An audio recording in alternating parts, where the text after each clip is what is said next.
Do you have any idea how many years of your salary this suit costs? Mark's brutal roar echoed off the cold marble walls, shattering the solemn silence of the Sterling Tower lobby. Outside, a winter blizzard raged, battering sheets of freezing rain against the massive 5-inch tempered glass windows. Yet, no weather was as terrifying as the sheer deadliness in the eyes of the young CEO of Horizon Capital. He stood there, wrapped in a Seville Row pinstripe suit that was ruthlessly immaculate. A gold Audemars Piguet watch gleamed on his wrist, catching the crystal chandelier light, creating an overwhelming aura of wealth and dominance. At his feet, Elena, a cleaning lady in her mid-50s, her face weathered by years of hard labor, but her eyes remarkably bright, was kneeling on the frozen floor. Her hands, covered in textured yellow rubber gloves, trembled slightly as she wiped away a small smudge, as if its very existence were the greatest sin in the world. Mark looked down at the woman kneeling before him not as a human being, but as a stain that needed to be scrubbed from his polished building. His face twisted in fury. He pointed his gold-plated phone directly at her face. Look at this floor. It is filthy and cheap, just like your status. Horizon Capital pays your cleaning company $20,000 a month, only for you to turn this multi-million-dollar lobby into a garbage dump. Elena did not flinch. She did not avoid his murderous glare. She slowly raised her deep brown eyes filled with a profound stillness, and looked straight at him. She calmly replied, "Mr. Vance, there is a severe storm outside. Your clients are tracking in mud as they enter. I am cleaning it up the moment it appears. I only need 5 minutes." Her voice did not tremble in the slightest. There was no begging, no fear typical of someone in a lower position. It was this strange, absolute calmness that fanned the flames of Mark's arrogance even further. He felt his massive ego being challenged by a lesser being. He sneered, a condescending smirk that perfectly revealed the nature of a nouveau riche elite. Slowly tilting his wrist, he deliberately poured half a cup of thick, sticky latte coffee right in front of Elena. The dark brown liquid frothed and spread across the pristine white marble, splashing onto her rubber gloves and the hem of her uniform. He mocked her loudly. 5 minutes? Now you need 10. You are a piece of trash ruining the aesthetic of this building. You are fired. Get the hell out of my sight before I have security throw your cleaning gear out into the storm. Not a single tear fell. Not a single muscle in her face twitched. Elena slowly stood up, her movements extraordinarily composed and dignified. Her height, when standing fully upright, made Mark startle slightly. He instinctively took half a step back, forced to tilt his chin up just to look her in the eye. Elena calmly took off her yellow rubber gloves, smoothed them out, and folded them neatly as if performing a solemn ritual. She reached into the pocket of her worn uniform and pulled out an old BlackBerry phone, its keypad entirely faded by time. She slowly dialed a single internal extension saved in her contacts without even looking at the screen. She pressed the phone to her ear and spoke in a tone as cold as Arctic ice. "Arthur, activate the early termination clause for the leases on the 10th, 11th, and 12th floors. That's right. Give Horizon Capital 48 hours to pack up all their things and get the hell out." Mark froze for a second at the sheer authority radiating from a cleaning lady's mouth. But a split second later, his arrogance roared back to life. He burst into a boisterous laugh, a mockery that bounced off the marble walls like a farce. "You crazy old woman. Who are you calling? Your shift supervisor? Or your drunk husband at home? Terminating Horizon Capital's lease? Do you even know who my company is? We are the largest tenants in this tower. Without Horizon Capital, this place would just be a pile of scrap metal no one would look at." Elena slid the phone back into her uniform pocket. She didn't argue. She simply looked straight into Mark's eyes with a piercing glare, a gaze so profound it sent a sudden chill racing down his spine. In the world of financial giants, the powerful often mistake silence for weakness, Mr. Vance. You have no idea that the very moment you threw that cup to the ground, you threw away your entire career and your future. To understand why Elena was here in a janitor's uniform, we must turn back the wheels of time by 6 hours, to when the financial hub of Charlotte was still shrouded in thick fog, and the early winter morning streetlights had not yet turned off. Elena was not like the other cleaners usually hired through employment agencies. She had worked at Sterling Tower for exactly 20 years, a time long enough to witness the rise and fall of countless corporations and the comings and goings of thousands of high society figures. She knew every single corner, every hairline crack hidden behind the expensive marble floors imported from Italy, and even the rattle of the ventilation system in the third basement level whenever the air pressure shifted before a major storm. To everyone in the building, from the young security guard fresh out of school to the novice cleaner, still full of amazement, Elena was like a savior, a silent guardian angel who always appeared at just the right moment to help them without asking for anything in return. Early that morning, while darkness still reigned and the first raindrops of the storm began to drum against the city, Elena stepped into the fourth-floor maintenance room to gather her supplies. She saw Alex, a 22-year-old African-American intern at a prestigious law firm, holding his head in utter despair before a massive office printer that was severely jammed. He was trembling, drenched in sweat because the high-level legal strategy meeting was scheduled to begin in exactly 15 minutes, and this document would decide whether he kept his job or got thrown out onto the street. Elena walked over softly, placed a rough but warm hand on Alex's shoulder, and said, "Take a deep breath, young man. Don't let a machine made of iron and steel dictate your heart rate. There is a solution to everything." Elena reached her hand into the gear-filled compartment of the printer. Without even looking, guided purely by the feel of her fingers, she gently pulled a hidden plastic lever underneath, a small technical trick known only to those who had been in the building long enough. The printer shuddered back to life, and crisp white pages filled with legal clauses began to slide out smoothly. Alex looked at the cleaning lady in utter amazement, as if she had just performed a miracle.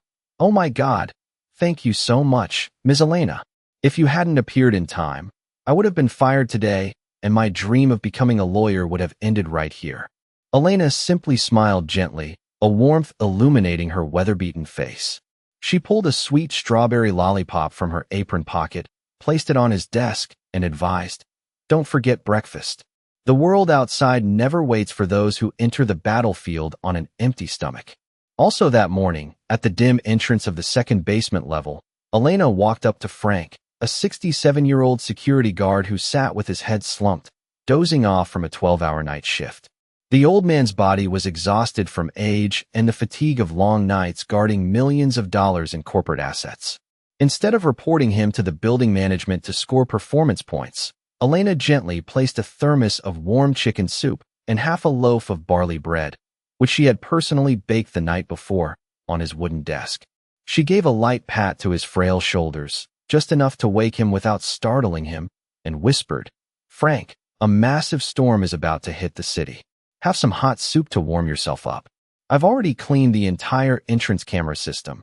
You can close your eyes and rest for another 10 minutes without worrying about anyone catching you." Frank looked at her with clouded eyes, the deep lines on his face softening with gratitude as he took the warm soup with trembling hands. "Elena, you are always so kind to an old man with one foot in the grave. Why does a good person with a heart like yours have to stay tied to a broom and bucket for 20 years in a place so cold, so full of scheming, and smelling entirely of money?" Elena looked through the basement window, where the other skyscrapers of Charlotte towered like concrete monsters, completely blocking the early morning sun. She replied, softly, "Because in places with too much money, people are usually so busy chasing fame that they forget how to be an ordinary human being, Frank. Me being here, doing this job, is simply to remind myself not to get sucked into that mad vortex." In stark contrast to Elena's warmth, simplicity, and compassion was the regal, luxury-drenched life of Mark Vance in his 300-square-meter CO suite, situated in the prime spot of the 12th floor. Mark's office was a monument to absolute opulence, filled with expensive cowhide furniture imported directly from Italy, abstract paintings by contemporary artists worth an entire middle-class American family's fortune, and a floor-to-ceiling glass wall offering an absolute, panoramic view of the entire downtown city square. To an ambitious man like Mark, people in society were divided into only two categories. The first consisted of those with bank accounts exceeding 7 figures or those holding immense positions of power. These were the people he needed to bend his knee to, using sweet words to win them over, and the rest were nameless ghosts, mindless tools serving his comfort and wealth accumulation. Mark harbored an extremely cruel and condescending habit. He never looked into the eyes of anyone wearing a janitor's uniform, a security guard, or service staff. He walked right past them as if they were invisible furniture or street lampposts unworthy of his attention.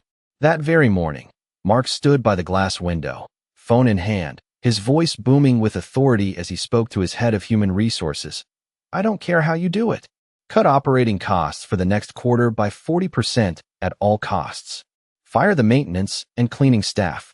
Why are we paying so much money to people who do nothing but sweep and push elevator buttons all day? They are redundant expenses, parasites shrinking Horizon Capital's profit margins on the shareholders' reports. If they don't like the new wage adjustments or lose their jobs, tell them to pack up, leave, and file for government unemployment benefits. This company is not a charity designed to sustain incompetent people." The tension finally exploded into a direct confrontation on Tuesday of that week. In preparation for a critical financial review aimed at attracting a massive investment fund from New York, Mark unilaterally decided to cut cleaning and heating maintenance expenses by 50% across all the floors his company leased. This ruthless decision meant that 3 elderly cleaners on Elena's team, individuals who had dedicated half their lives to keeping the building pristine and who faced desperate family situations, would be laid off immediately without a single penny in severance. Learning of this devastating news and witnessing the helpless tears of her poor colleagues, Elena did something no cleaner in the history of the building had ever dared to think of.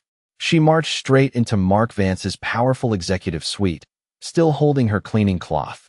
Mark looked up from the thick stack of files on his desk, his brows furrowing in sheer annoyance and anger. He slammed his hand on the desk and barked, "Who authorized you to come in here? Don't you know the rules of this building dictate that janitors only enter for cleaning after 6 in the evening, when all the prestigious employees have gone home? Take your broom and get the hell out of here right now." Elena did not retreat. She took 2 steps forward right up to his walnut desk, placing the layoff notice onto the glass surface. "Mr. Vance, I didn't come here to clear the trash from your office. I came here as a human being to demand that you revoke the ruthless decision to fire the cleaning crew on the 11th floor.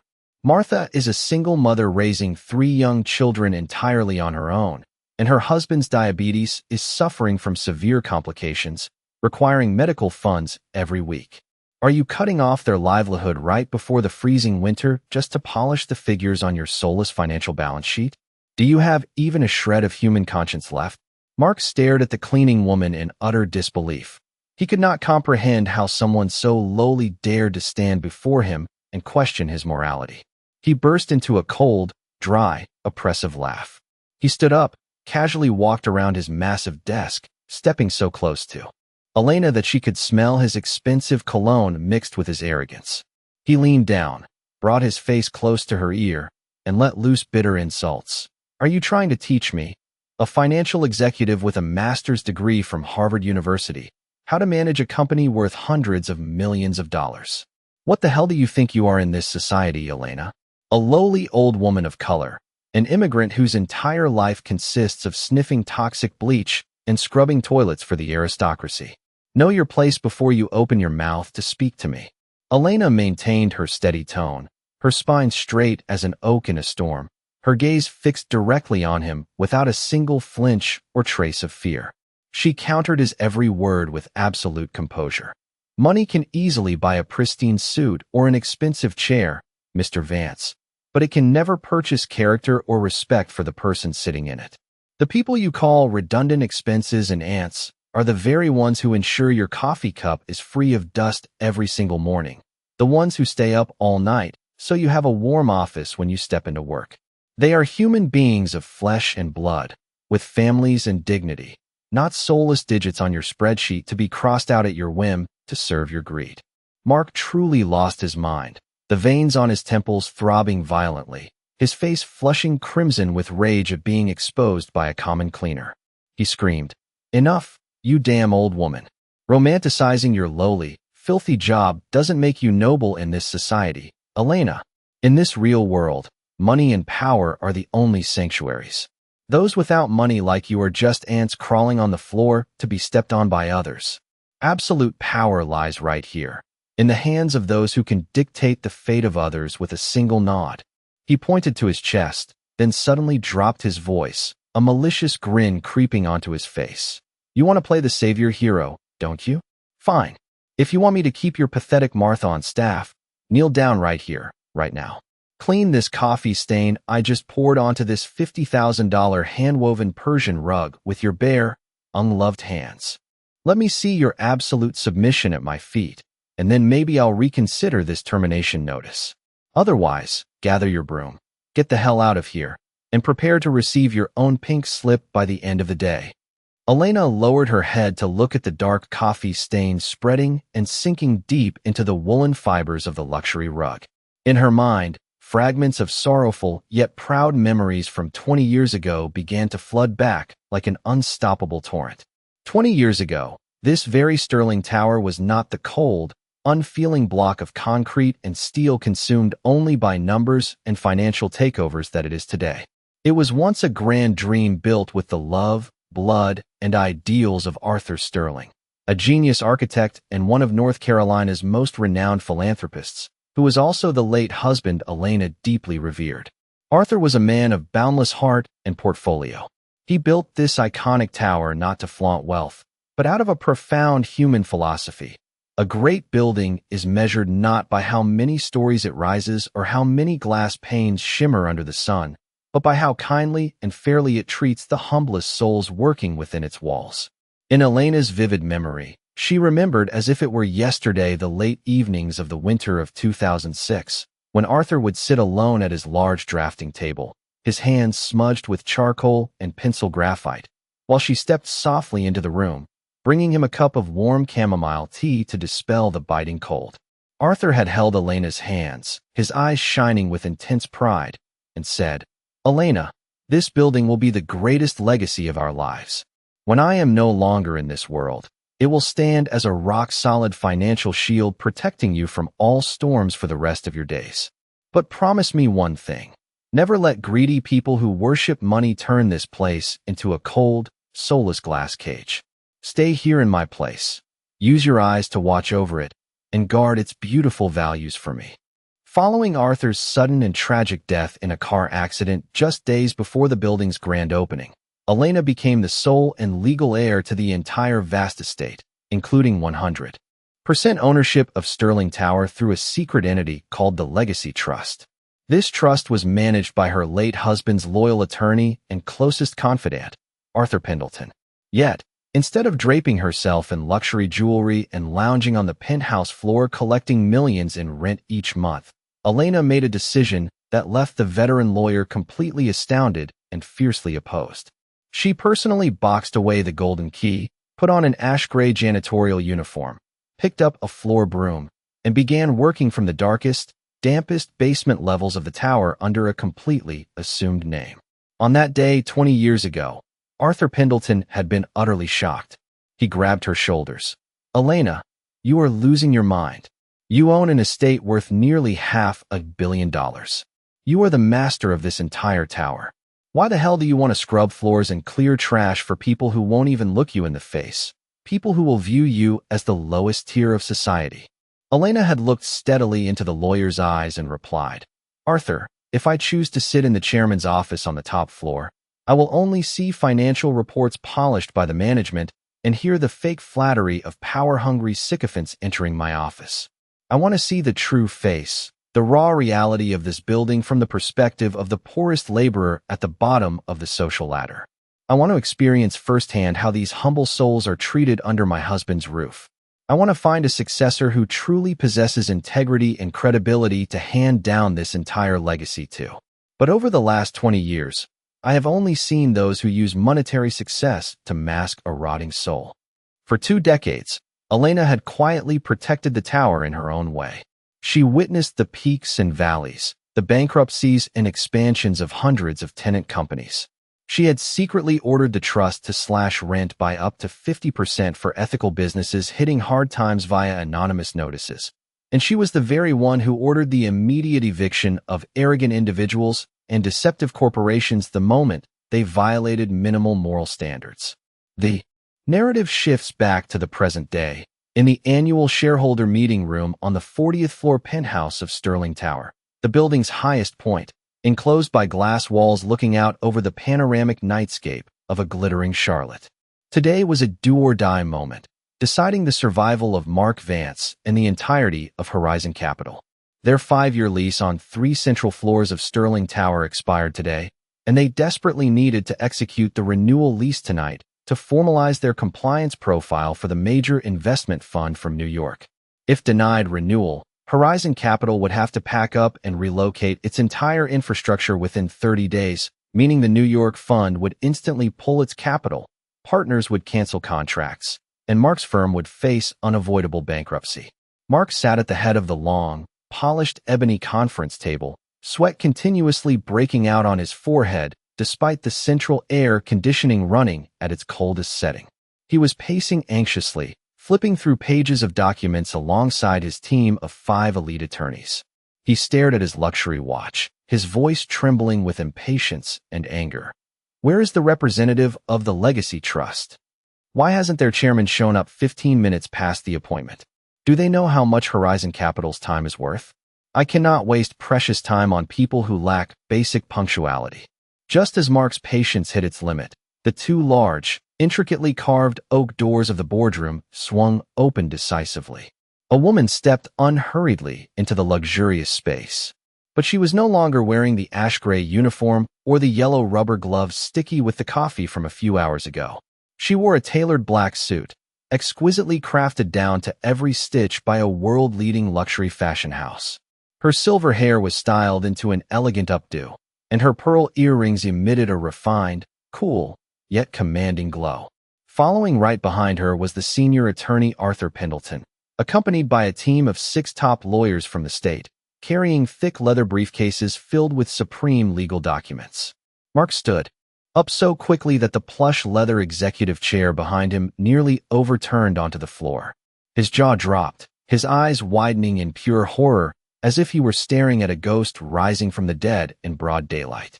He trembled, his finger pointing directly at the woman's face, his voice cracking in disbelief. "You, that filthy cleaning lady. Why are you here? Who authorized you to steal those luxury clothes and enter my secure executive boardroom? Security. Drag this crazy old woman out immediately." The veteran attorney Arthur Pendleton took a step forward, his posture straight, his voice steely and echoing through the grand boardroom like a clap of thunder in a clear sky. "Mr. Vance, hold your tongue and stop your insults before it is too late. I declare with absolute gravity to all shareholders and directors of Horizon Capital, this is Mrs. Elena Sterling, the widow and sole legal heir of the genius architect Arthur Sterling. She is the supreme chairperson of the board of the Legacy Trust and the absolute, sole legal owner of the entire Sterling Tower, including the premises your firm leases, the executive chair you sit in, and the very air you are breathing in this room." The entire room fell deathly quiet for a single second before erupting into frantic, stunned whispers among the Horizon Capital shareholders. The folders in the hands of Mark's attorneys dropped with a thud onto the conference table. Mark staggered back 2 steps, the color draining completely from his face, turning it as ghostly pale as cold ash. He clutched the edge of the table to keep his body from collapsing entirely. He trembled, whispering in vain, "No, it's impossible. This is completely absurd. She is just a low-class janitor. I have seen her kneeling to scrub the floors underneath my office for 2 straight years. This must be a malicious prank." Elena deliberately walked to the head of the conference table, facing Mark directly from less than a meter away. She didn't bother sitting in the center chair. She simply placed both hands flat on the glass surface, leaning in slightly toward him. Her gaze no longer held the patience of a janitor. It carried the crushing pressure of an absolute owner commanding a multi-million-dollar empire. She smiled, a cold, sharp, yet immensely regal smile. "Mr. Mark Vance, I have spent the last 2 years patiently cleaning the dirt off your floors, but today I realized something. The thing that needs to be cleaned most in this building, the filthiest object tarnishing my husband's legacy, is your executive chair." She signaled to Arthur Pendleton.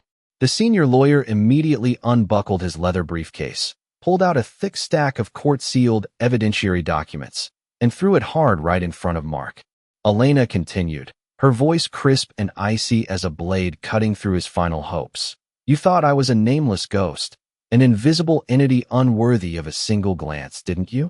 But you forgot that ghosts see absolutely everything that happens in the shadows of greed.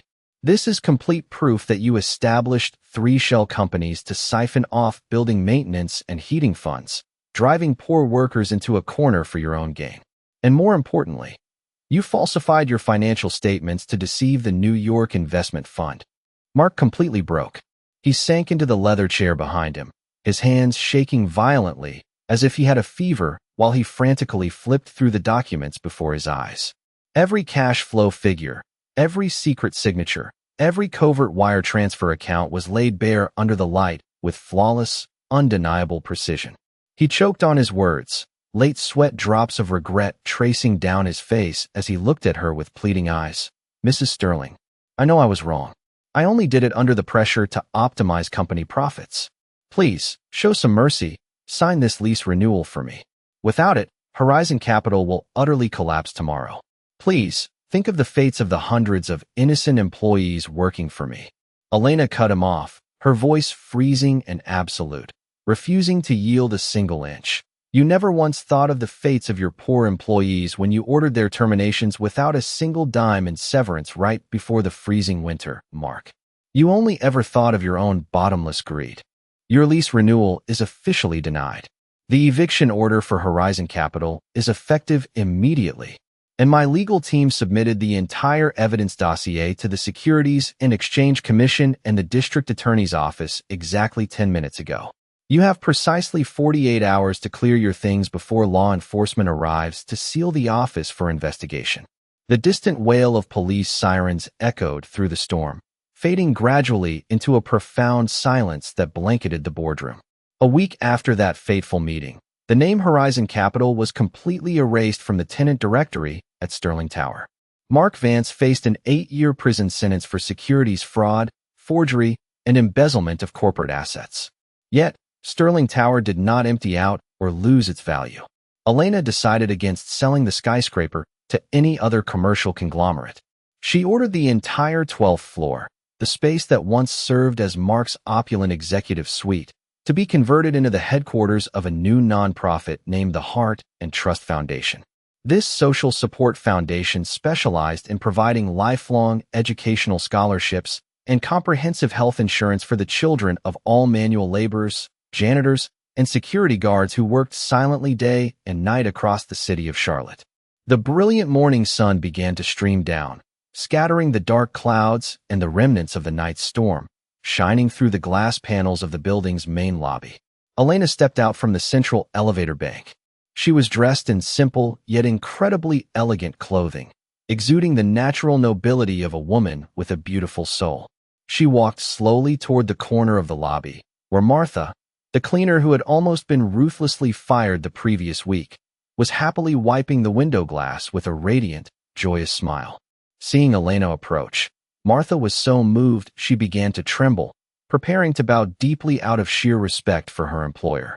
Elena quickly stepped forward, using her soft hands to grasp Martha's rough, chemical-chapped hands, gently stopping her. She mim quoium ap, her eyes filled with profound appreciation for the worker.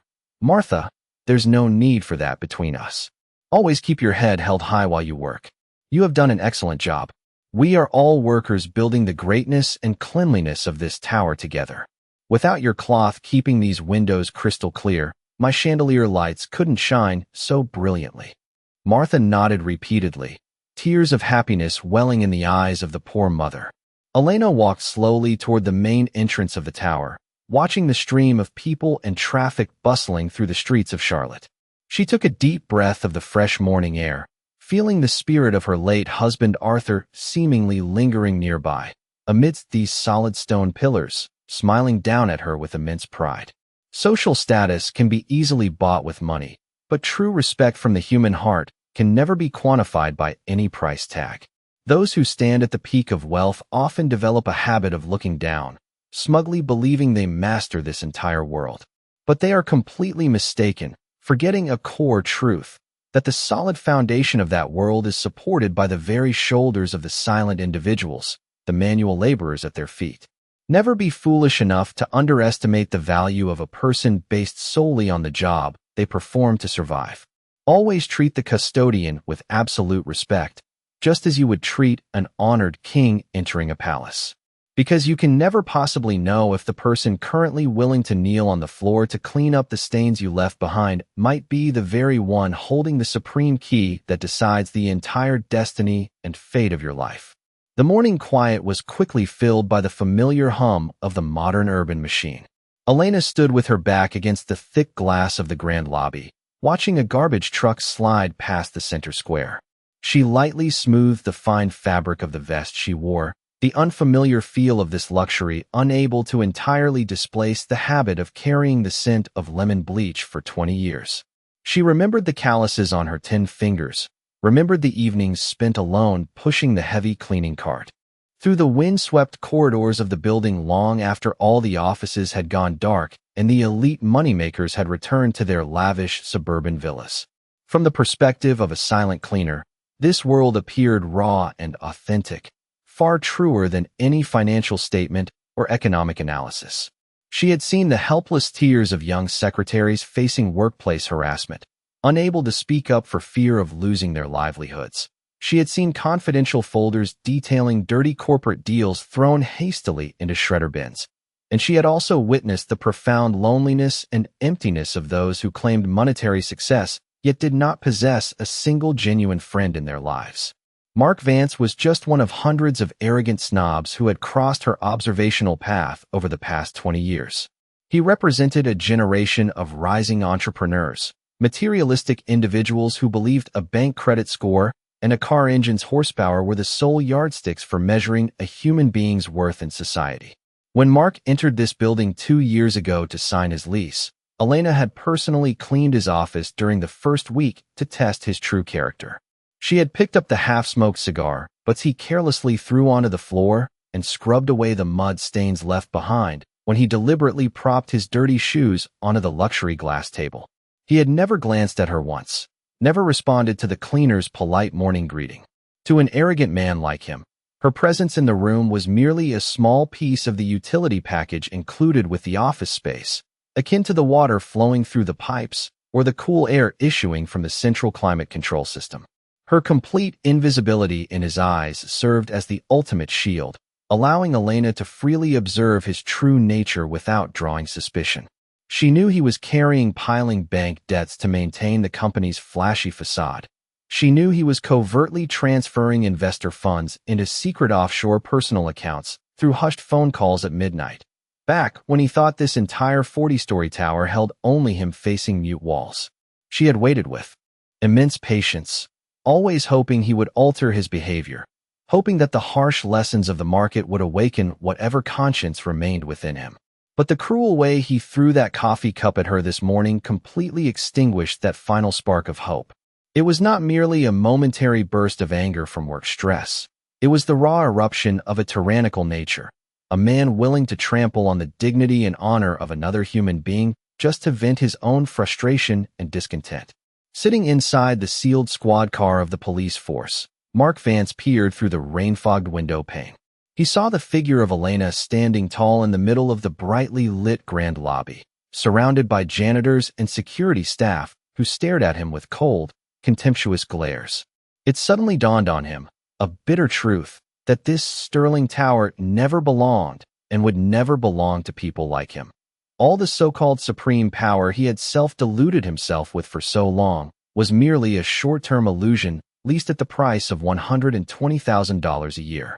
He had lost catastrophically, not because Elena's attorneys were brilliant, but because he had committed a fatal error, despising the smallest details in life, despising the very woman who had silently held his destiny through her quiet actions every single day. The police car sped off into the stormy night with flashing lights, leaving a vast emptiness and late regret behind on the drenched street. Elena turned her steps back toward the central lift bank, pressing the button for the highest penthouse floor, number 40, where the new foundation office was undergoing its final touches.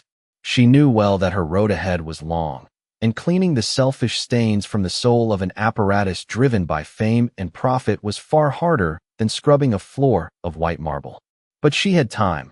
She possessed the infinite patience of someone who had spent half a lifetime waiting. And above all, she held an ironclad faith that her husband's human legacy would always be protected by the most honest and decent working hands. The light of the new day began to shine directly through the building's large glass window panes, completely discarding the dark echoes of the previous night's storm. Sterling Tower still stood there, soaring and proud in the heart of Charlotte. But from this day forward, it carried a new name, a new meaning in the hearts of those who served it every day. It had become an enduring symbol of fairness and compassion rising from the absolute darkest depths of the financial world. People often spend an entire lifetime grinding, trading everything just to climb to the summit of a tower of fame. Yet they fail to understand that sometimes the true value and happiness of life lie in knowing how to bend down to lift someone else up who has fallen. Elena knew her beloved husband was looking down from somewhere far across that sky, smiling contentedly because he knew their shared home had finally, truly been swept clean of the trash of greed. Each day passing at Sterling Tower now bore a completely different rhythm, filled with laughter and understanding. There were no longer arrogant shouting matches, no longer the stifling atmosphere of explicit class divide between rich and poor alike during the reign of Horizon Capital. The newly established charity foundation had begun receiving and processing its first applications for community assistance. Alex, the intern from before, had now become an official legal assistant at the firm. He frequently went down to the basement during lunch breaks to share meals with the veteran security guard Frank, sharing stories of lawsuits protecting the legal rights of poor laborers in the city. They sat there by the simple wooden desk of the security office, surrounded by warm thermoses and the familiar scent of barley bread gifted by Elena. They knew very well that this miraculous shift did not spring from any mythical magic. It came from the steadfastness and grand heart of a woman who dared to abandon a life of luxury to choose to stand by their side, shielding them from injustice. Elena still took walks through the office floors during lunch hours to inspect the building. She no longer had to hold a broom to clear trash, but the habit of observation and listening belonging to a cleaner never vanished from within her. She watched how a new HR manager patiently guided a janitor on operating the new bio-air filtration system, and saw how smiles appeared naturally and sincerely on the lips of the doormen welcoming guests. She understood profoundly that respect is not a form of power that can use money to force compliance through strict contract terms or cold administrative rules. It is a natural energy, radiating from one heart to another when people truly recognize each other's equal value under a shared roof. The Horizon Capital conglomerate was completely dissolved following its CEO's financial scandal. Their former office spaces on the 11th and 12th floors were currently being renovated by workers to be transformed into a completely free vocational training center for single mothers facing hardships in the city. The expensive cowhide chairs and luxury furnishings of Mark Vance were put up for public auction by the fund management to donate all proceeds to a medical fund supporting the poor. The Persian rug once stained with coffee was replaced by a layer of warm, inviting natural wood flooring, where children could run and play freely while waiting for their mothers to complete their vocational classes inside. Elena stood by the window of the training center, watching the women focus intensely on a lecture regarding financial management for small enterprises.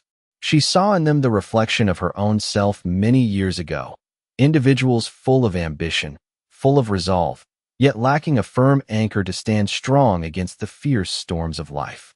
She whispered to the open air, "Arthur, we are moving in the right direction.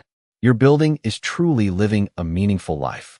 It is no longer a cold, inanimate asset. It has truly become a warm home for dreams that seemed forgotten by the world." The financial city of Charlotte outside continued to grow at a dizzying pace. New, more modern skyscrapers sprouted like mushrooms after rain, gleaming and proud under the urban lights. Yet, amidst the cold core of steel and glass in that bustling financial district, Sterling Tower stood firm as a warm reminder, an enduring symbol of the power of compassion and decency in business. The story of the quiet cleaning woman who turned out to be the supreme owner of the building became an urban legend whispered throughout financial circles, a profound warning to the cold minds managing billions of dollars daily. never look down on the little people. The truly strong are not those capable of throwing a bucket of dirty water or hurling insults at others.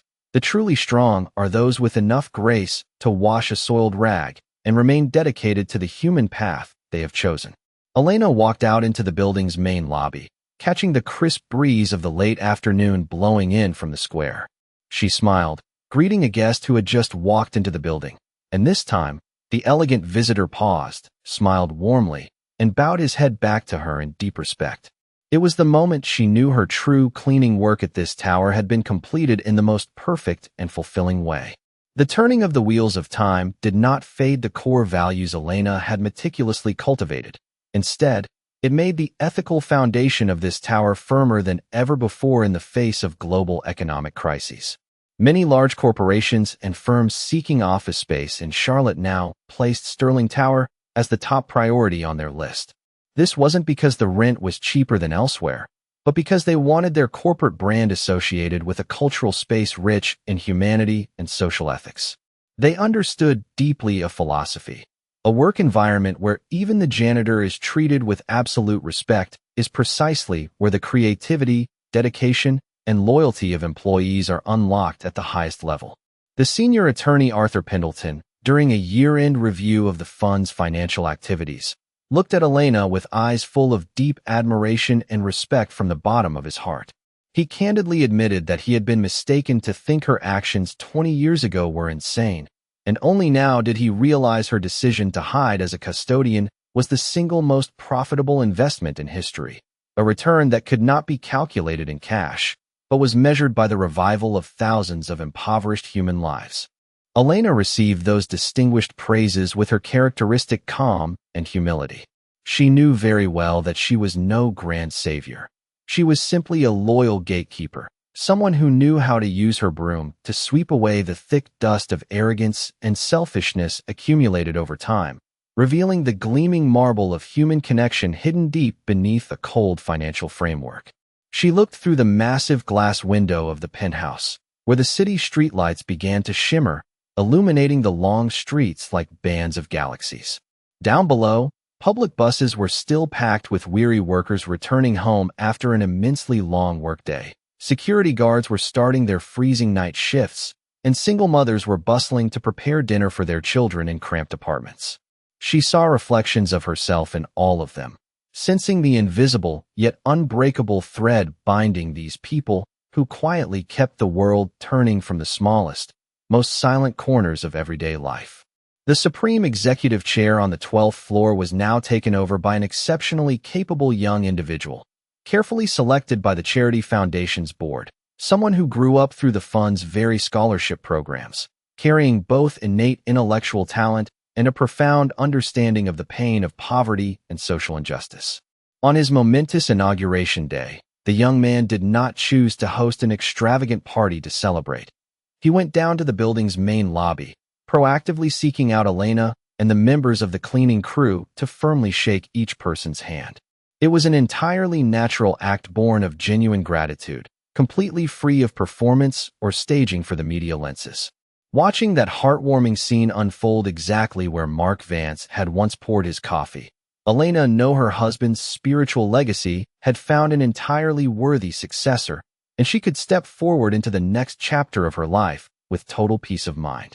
She slowly unpinned the building's iconic emblem from her suit lapel, placing it gently on the desk of the veteran lawyer Arthur Pendleton. She told him, "Arthur, my work of guarding and sweeping this tower is officially complete today. Now I want to spend the remaining time of my life going to other places, other buildings across this country, where the silence of the impoverished is still mistaken for weakness by those in power. I want to continue using my ears and eyes to listen to and protect the voices of the nameless ghosts out there."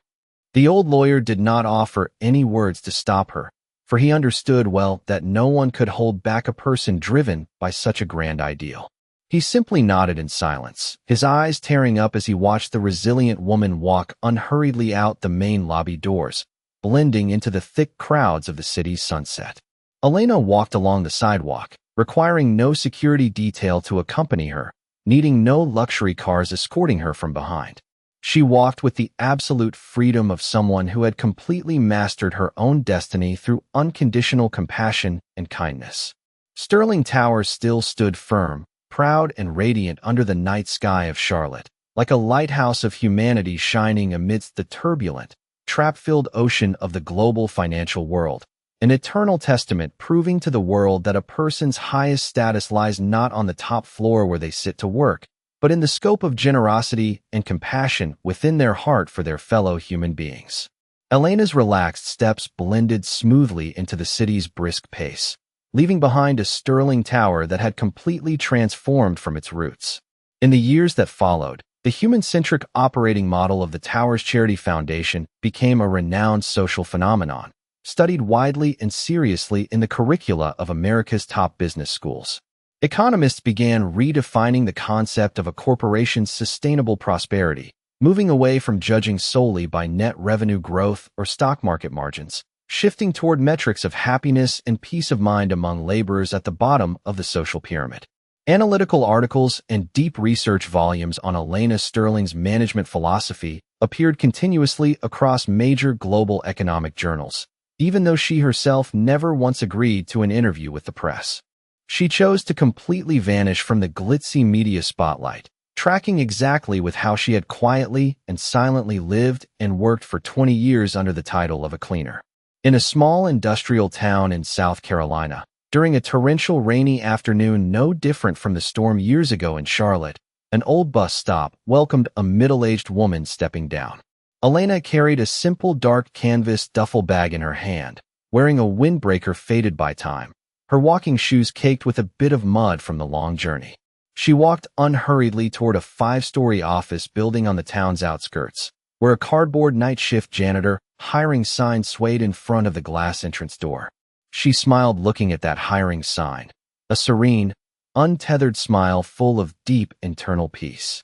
She knew very well that in this new town, under this entirely unfamiliar roof, there would again be poor workers laboring away in social invisibility, wounded souls needing a quiet word of encouragement at the right time, and arrogant, money-flush managers needing a proper lesson in humility and human ethics.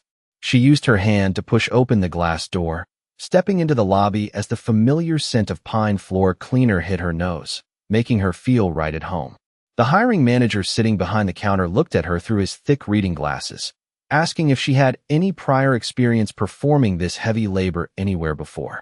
Elena placed her canvas bag down on the floor, looked straight into the eyes of the man opposite, and replied in a warm, resonant voice, "I have a full 20 years of experience cleaning away stains. Both the visible marks on the floors and the invisible ones within human hearts. You can be completely confident in my abilities." The manager smiled with satisfaction at the confident answer, handing her a navy blue custodian uniform and a brand new broom with its label still attached.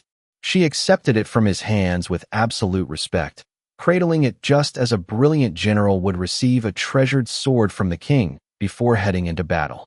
Her life's new journey officially commenced today, no longer surrounded by magnificent crystal chandeliers, no longer walking on luxury marble worth millions, but just her, a floor broom, and spaces waiting to be cleansed by her boundless kindness. Years slipped away quietly, and the impoverished women emerging from Sterling Tower's free vocational training center began creating powerful waves of change, spreading across towns and states. Together, they established cleaning service cooperatives and small to medium startups operating on the supreme principles of honoring human dignity and securing workers' legal rights. Martha, the poor single mother who years ago was nearly driven to the edge, had now become the chief executive of a prominent statewide green cleaning franchise. The business utilized exclusively eco-friendly biological cleaning products and enacted wages 30% higher than the market average.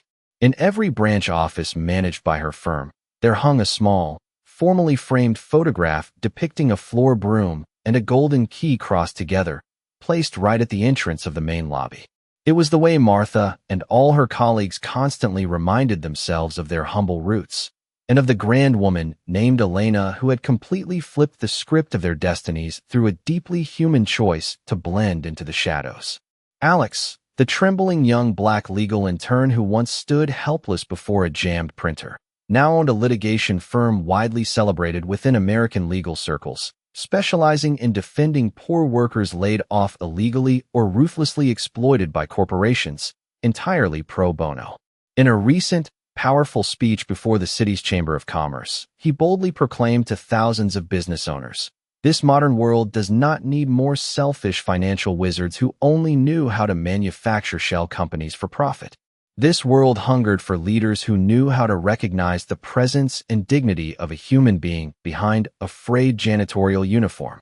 The audience's applause thundered through the hall, echoing without pause. In the very back row near the exit, an older woman of color with silver hair pinned high quietly rose, shared a content smile, and slipped out into the night before the spotlight could turn to find her. Elena was always there, present in every sweet milestone of theirs, in every confident step a poor child took into a classroom backed by an educational scholarship, and in every corner of Sterling Tower kept flawlessly clean. She required no massive bronze monuments from the world, nor did she need a street named after her, because the greatest, most sublime legacy she and her late husband Arthur left behind was carved deeply and eternally into the hearts of people who chose to live with gratitude and kindness every single day. As darkness blanketed the great cities of America, skyscrapers continued to blaze with extravagant lights, symbols of industrial strength, financial dominance, and global prosperity. Yet, if someone took care to look closely through the late-night glass windows at midnight, they would see silent figures pushing cleaning carts, carefully washing dust-laden window panes, prepping a flawless, spotless space for tomorrow's new workday. They were no longer nameless, invisible ghosts in society's eyes. They were the artisans quietly structuring greatness and running this world through their own hushed diligence every single night. In a quiet corridor corner of some unfamiliar building, a woman named Elena still smiled, continuing her familiar cleaning routine, carrying a magnificent life philosophy that stretched across time. Social status can be easily bought with money, but respect never carries a price tag. Those standing at the summit often look down thinking they rule the world, but they forget that the very foundation of that world is propped up by the silent souls beneath their feet. Never underestimate a person simply because of the job they do. Treat the custodian with absolute reverence, just as you would treat a king, because you will never know if the person wiping away the dirt beneath your feet might be the one holding the key that decides the fate of your life. Life continued with all its inherent harshness, scheming, and raw beauty according to natural laws. Arrogant, selfish, and greedy individuals like Mark Vance would always appear somewhere as an inevitable part of society's dark side. Yet, loyal guardians of compassion like Elena would also always appear in time to reset the order of mercy, shielding the vulnerable. Sterling Tower would forever stand firm in the heart of Charlotte, not merely as a grand architectural icon, but as an endless song, an epic ballad celebrating the brilliant victory of kindness over the cruel corruption of money. Their life story reminds each of us of a geographic and timeless lesson.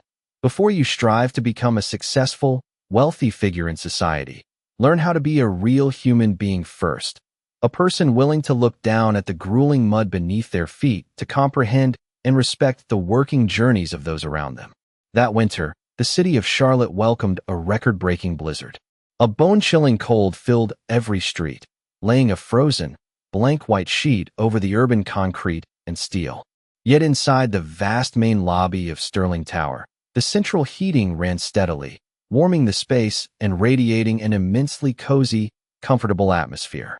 The senior security guard Frank, who had officially retired and now served as an honorary consultant for the building's security team, sat leisurely sipping a hot cup of tea with his young successor in the guard office. He looked through the massive tempered glass window where white snowflakes swirled violently in the air against howling winds, then turned to the young man.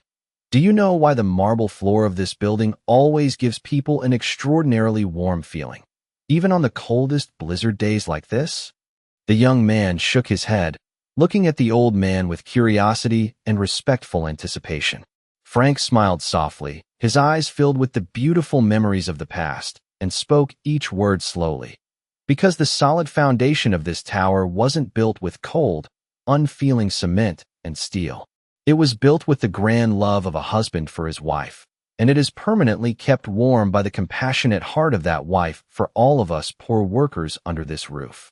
The young man looked down at the gleaming marble floor, then raised his eyes to the massive portrait of Arthur and Elena Sterling, now formally hung by the board right at the center of the grand lobby. He gave a respectful nod, a profound understanding, and a flame of compassion beginning to ignite and take shape within the soul of the next generation.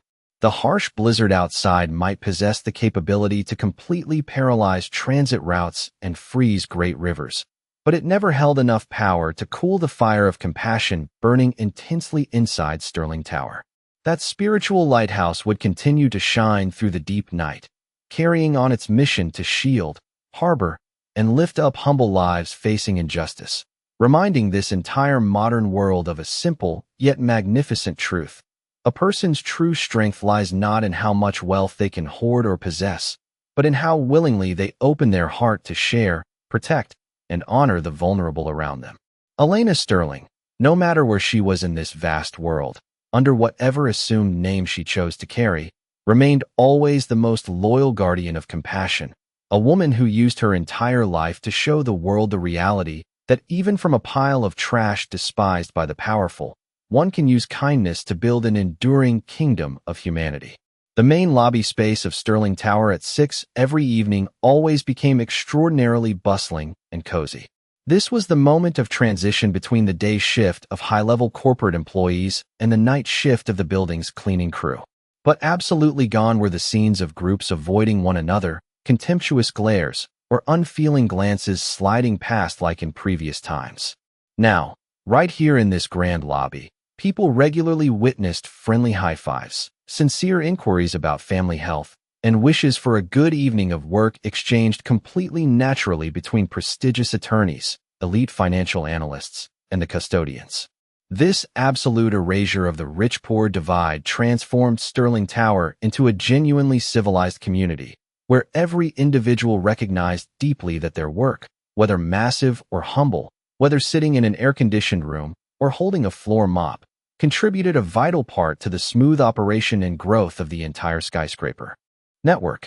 On the 12th floor, inside the Charity Foundation's free vocational center, the lights continued to burn brightly every evening. Martha stood confidently at the podium before dozens of students. She did not merely share and instruct them on advanced ecological cleaning techniques that protected health. She completely passed down the exact, sublime life philosophy she had been fortunate enough to learn from her benefactor, Elena Sterling. She spoke clearly to the new students, poor women who had just emerged from major upheavals and fractures in their lives. Never let anyone in this society have the right to define your human worth based on the manual labor you do to earn money to feed your children. The floor broom in your hands today is not a symbol of inferiority or poverty. It is an honest tool of labor for you to personally create a clean, orderly, and better world for society. Always hold it and work with the pride of a true worker. Throughout the classroom, eyes followed every movement intently, hands diligently noted every piece of instruction, and smiles of confidence and optimism began to appear radiantly on faces that once bore the deep lines of self-doubt, anxiety, and the dead ends of a difficult life.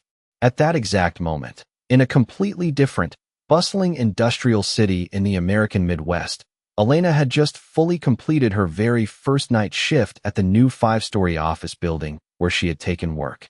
She stood alone on the windy rooftop of the building, quietly watching the warm dawn gradually break across the gray morning horizon. Her hands were slightly weary and numb after a long night of steering the mop to clear the offices, yet her soul right now was flooded with an absolute, extraordinary peace and serenity. She turned to look down at the broom resting against the iron railing, then guided her eyes down to the streets below, which were beginning to buzz with the traffic of a new day. She knew very well that in this new city, under this entirely unfamiliar roof, the quiet war against the arrogance, selfishness, and apathy of the money world was officially beginning again. She was once more choosing to step willingly into the role of a silent observer, an invisible custodian who stood ready to intervene with all her supreme, hidden financial power whenever she witnessed the dignity and self-respect of poor individuals being trampled by the strong. She reached her hand into her jacket pocket, gently touching Arthur's old gold wedding band, which she had carried with her for 20 years like a treasure, a sacred reminder of the promise made long ago to his soul. She smiled gently, her eyes lifting toward the clouds high above, and ki noi veo kong trung. Arthur, lai tim thay them emoti noi tuk su kan chung ta din da bao vi roy, byam hua voy on mse kong bao geo dung lai han trin nai cho din kai moasan na. Mwaga kwat dui my nanai du duak lao sach bong koi, su bat, song vavio cam. Sterling Tower in Charlotte would continue to stand tall there like a solid fortress defying time, but its profound human impact had stretched far beyond the boundaries of an ordinary block of concrete and steel. It had truly become a powerful social movement, a magnificent inspiration for a comprehensive overhaul of human resource management thinking across modern American enterprises. Principled corporations and leaders possessing both heart and vision were appearing more frequently in the market economy, bringing an inviting new breeze of humanity to replace the coldness of sheer profit margins. And regardless of whether Elena herself ever appeared to claim those honors and praises, her immortal spirit, her boundless compassion, and her steadfast defense of what was right would always remain a thread running through, shaping and forging a better, fairer future for the human world. A noble social status can be easily bought with a mountain of wealth, but genuine respect and love between people can only be crafted from our very own smallest, kindest actions each day in life. Always remember and treat the janitors and quiet service workers around you with absolute reverence, just as you would treat a distinguished king. Because in the world of compassion and morality, all of us are completely equal human beings under the sun. Time strolled by casually, bringing seasons of rainstorms that came and went across the major and small cities of the country. The dirt track marks carried by human footsteps into the main lobby of Sterling Tower would always be wiped clean every day by the diligent, responsible hands of the cleaning crew. The legendary tale of the woman of color named Elena Sterling would forever stand as the greatest, most profound lesson in personal character, career building, and being a human being for anyone stepping into this tower to work or conduct business. That spiritual lighthouse would shine forever, fully protecting the legacy of a great love and supporting, giving wings to the silent dreams of nameless people who day and night quietly made the world a more beautiful place from the absolute smallest nooks of daily life. As the large crystal chandeliers of Sterling Tower's main lobby began to be dimmed by management to give way to the warm natural light of a new day flooding the space, one could continue to see the decisive, confident steps of the next generation of employees stepping through the revolving doors to enter the building for work. They carried within them fresh waves of energy, the massive ambitions of youth, yet all of them shared a common habit, willingly pausing for a single second before the grand portrait of Arthur and Elena Sterling hanging in the main lobby to bow respectfully, reminding themselves of the lesson of humility and compassion before beginning a day of business. This tower had now ceased to be merely an ordinary financial hub. It had truly become a symbol of corporate culture, a trailblazing spiritual legacy that the city of Charlotte always mentioned with immense pride. Alex, now a highly reputable attorney with immense influence in the American legal community, occasionally spent the end of his day sitting alone on a waiting bench in the tower's main lobby after intense hours of litigation in court. He watched how the young security guards guided guests politely and observed how the custodians worked with an air of confidence, poise, and profound professional self-respect. From the bottom of his heart, he silently sent a deep note of thanks to the grand woman who had completely transformed his life on that fateful morning with the jammed printer years ago, the person who used real-world action to teach him a vital lesson. That work pressure or extreme wealth must never serve as an excuse for someone to lose their basic kindness and minimal respect for those around them. He opened his premium leather briefcase, looking at the case files of a new lawsuit, defending the legal rights of an exploited group of municipal sanitation workers entirely pro bono.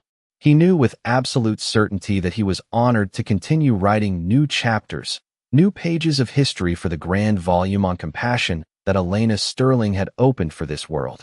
In another far-off realm, in the cool dawn of the new day, Elena was unhurriedly sweeping the final stone steps of the office building where she worked her night shift. The rhythmic rustle of the bamboo broom against the ground sounded like a simple, endearing melody of daily life. She raised her head to catch the fresh morning dew drifting lightly onto her cheek, her eyes remaining as bright and warm as the day she stood at Sterling Tower. She no longer owned a 40-story skyscraper in this city. She owned only an entirely free heart and a sacred mission of human connection that she had willingly taken upon her shoulders until her final breath. She knew very well that a human life is fleeting and that money, fame, or expensive suits are ultimately just inanimate dust that the wheels of time will sweep away without mercy. Only the beautiful values, the compassion, and the kindness that human beings manage to leave in each other's hearts are the sole things that endure eternally through time. She gently put away her broom in the corner of the maintenance closet, preparing to return to her tiny rented room to rest after an immensely long night shift, her soul ready for the journeys that lay ahead. The path of a traveler sets out to clean away the selfish stains within human hearts through unconditional love and absolute respect for her fellow human beings in society. Sterling Tower stood solidly in the heart of Charlotte like a living testament, a stark practical lesson showing the entire world that an enterprise can absolutely achieve magnificent financial success without ever trading away its business ethics and compassion for its workforce. That tower would forever stand as the most unyielding answer slammed into the faces of arrogant, snobbish figures like Vance, those deluded into believing money rules everything, and that trampling over others is the key to asserting one's own power. The kingdom of kindness that Elena and Arthur Sterling had dedicated their lives to constructing would continue to flourish powerfully, continuing to shelter unfortunate souls facing down storms and igniting an unshakable faith in those walking blindly through the darkness of social injustice. Always keep this truth carved into your mind. The person currently kneeling on the floor to clear away the stains left behind by your carelessness or intent today might very well be the one holding the supreme key dictating your entire future and career tomorrow. Therefore, always treat them with an absolute sense of appreciation, deference, and love, just as you would treat a king ruling over your own life. If the meaningful story of compassion, resilience, and the profound life lesson of Mrs. Elena Sterling has touched your heart, do not hesitate to hit the subscribe button right now so you never miss any of our next great inspirational stories. Share this video with your friends, colleagues, and loved ones around you so that together we can spread the humane message of kindness, fairness, and respect in life. Leave your thoughts and reflections in the comments section below about the moral lesson you found most valuable today. Thank you all for listening. Wish you always keep a warm heart, and see you again in our next inspirational narratives.